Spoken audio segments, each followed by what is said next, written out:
சேலத்தில் குழந்தை விற்பனை கும்பல் கைது செய்யப்பட்டு சிறையில் அடைக்கப்பட்ட நிலையில் திடுக்கிடும் தகவல்கள் வெளியாகியிருக்கிறது. மேலும் விவரங்களை செய்தியாளர் தமிழ்ச்செல்வன் வழங்கிட கேட்கலாம். தமிழ்ச்செல்வன், வணக்கம். மேலும் என்னென்ன தகவல்கள் வெளியாகியிருக்கிறது? சேலம் செவ்வாய்ப்பேட்டை பகுதியைச் சேர்ந்த மோகன்ராஜ் என்பவர் குழந்தை இல்லாதவர்களுக்கு குழந்தைகளை வாங்கி விற்பனை செய்து வருவதாக கிடைத்த தகவலின் பேரில் காவல்துறையினர் விசாரணை மேற்கொண்டனர்.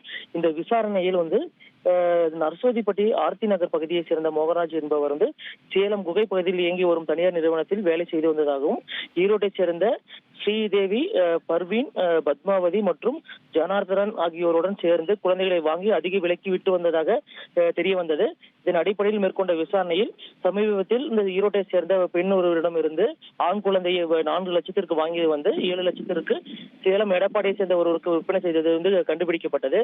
விற்கப்பட்ட குழந்தை தற்பொழுது மீட்கப்பட்டு குழந்தைகள் நல குழுக்கள் மூலமாக உரிய நடவடிக்கை மேற்கொள்ளப்பட்டு வருகிறது.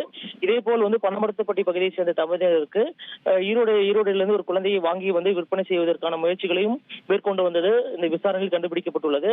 மேலும் இது தொடர்பாக சேலம் பகுதியைச் சேர்ந்த மோகன்ராஜ், அவரது மனைவி நாகசுதா, ஈரோட்டை சேர்ந்த ஸ்ரீதேவி, பர்வீன், அதே போன்று பத்மாவதி, ஜனார்தனன் ஆகிய 6 பேரையும் கைது செய்து தற்பொழுது நீதிமன்ற காவலுக்கு காவல்துறையினர் அனுப்பி வைத்துள்ளார்கள். மேலும் அவர்களிடமிருந்து 3 லட்சம் பணம் பறிமுதல் செய்யப்பட்டிருக்கு. இது மட்டும் இல்லாமல் இவர்களிடம் நடத்திய விசாரணையில் பல்வேறு தகவல் வெளியே இருக்கு. இதே போன்று பல்வேறு இடங்களில் குழந்தைகளை வாங்கி விற்பனை செய்வதை தொடர்ந்து வாடிக்கையாக வைத்து வந்ததாக தெரிய வந்துள்ளது. இது மட்டும் இல்லாமல் தற்பொழுது தொடர்புடைய 2 பேரை பிடித்து தற்பொழுது காவல்துறையினர் விசாரணை மேற்கொண்டு வராங்க.